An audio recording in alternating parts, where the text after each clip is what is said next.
নমস্কার, প্রতিমা সুস্বাদু রান্নাঘরে আপনাদের স্বাগত জানাই। চলে এলাম আরও একটা নতুন রেসিপি নিয়ে আপনাদের কাছে। পুরো ভিডিওটিতে পাশে থাকার অনুরোধ রইল। আজকে আমি আপনাদের সাথে চিকেনের রেসিপি শেয়ার করছি।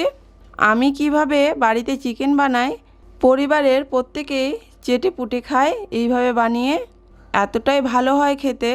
আজকের চিকেনের নাম কালাকারি চিকেন। এখানে আমি চিকেন নিয়েছি, ভালো করে ধুয়ে পরিষ্কার করে নিয়েছি।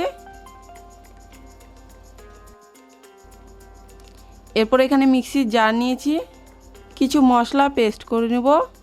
দিয়ে দিচ্ছি মিক্সি জারে শুকনো লঙ্কা, এরপর দিয়ে দিচ্ছি আদা, রসুন, এরপর দিয়ে দিচ্ছি সামান্য একটু জল।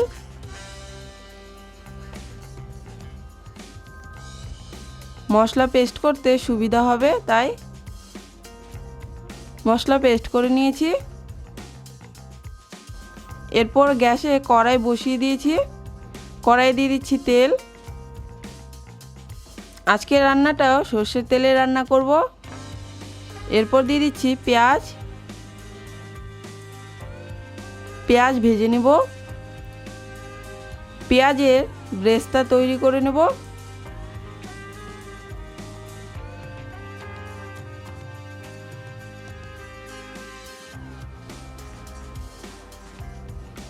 পেঁয়াজের ব্রেস্তা হয়ে গেছে, তুলে নেব।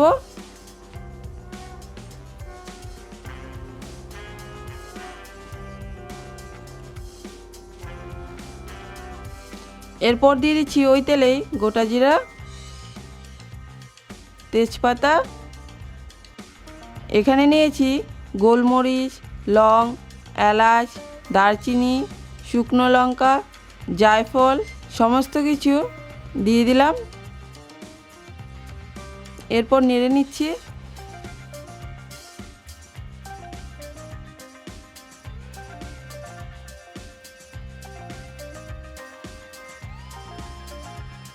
এরপর দিয়ে দিব পেঁয়াজ কুচি দিয়ে নুন দিয়ে দিচ্ছি যাতে তাড়াতাড়ি পেঁয়াজটা ভাজা হয়ে যায়। পেঁয়াজের ব্রেস্তা বানানোর সময় নুন কিন্তু দিবেন না।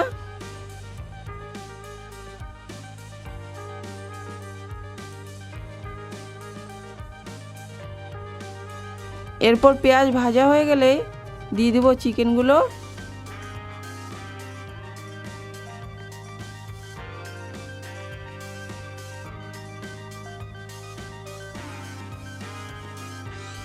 পরিমাণ মতো নুন দিয়ে দিলাম। এরপর দিয়ে দিচ্ছি হলুদ গুঁড়ো, দিয়ে নেড়ে চেড়ে নিচ্ছি। এইভাবে চিকেন প্রায় 5 মিনিট ভেজে নিব।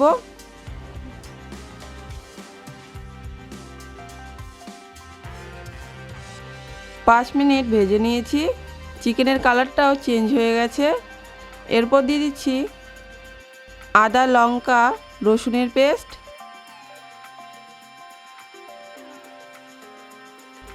এরপর দিয়ে দিচ্ছি জিরের গুঁড়ো, ধনিয়া গুঁড়ো, টমেটো। আমি এই রান্নায় শুকনো লঙ্কার গুঁড়ো ব্যবহার করিনি, কারণ শুকনো লঙ্কা আমি বেটে নিয়েছিলাম তাই।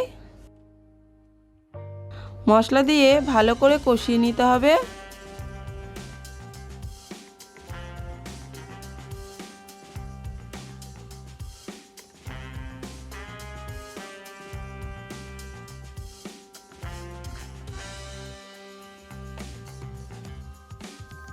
এরপর দিয়ে দিচ্ছি কাঁচা লঙ্কা।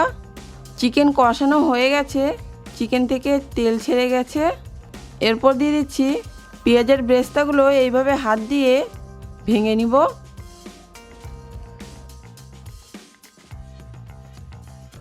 চিকেন ভালো করে কষিয়ে নিতে হবে। এরপর দিয়ে দিচ্ছি ভাজা ব্রেস্তা।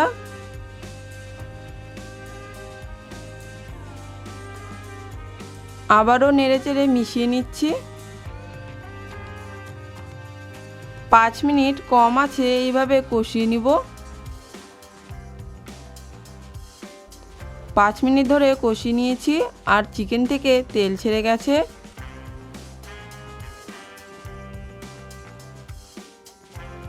এরপর দিয়ে দিব জল।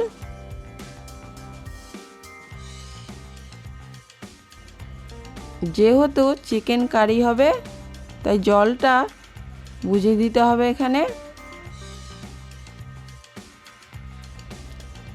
5 মিনিট কম আছে এইভাবে ঢেকে রাখবো। 5 মিনিট পর দেখে নিচ্ছি। দেখুন চিকেনের কালারটা কত সুন্দর এসছে।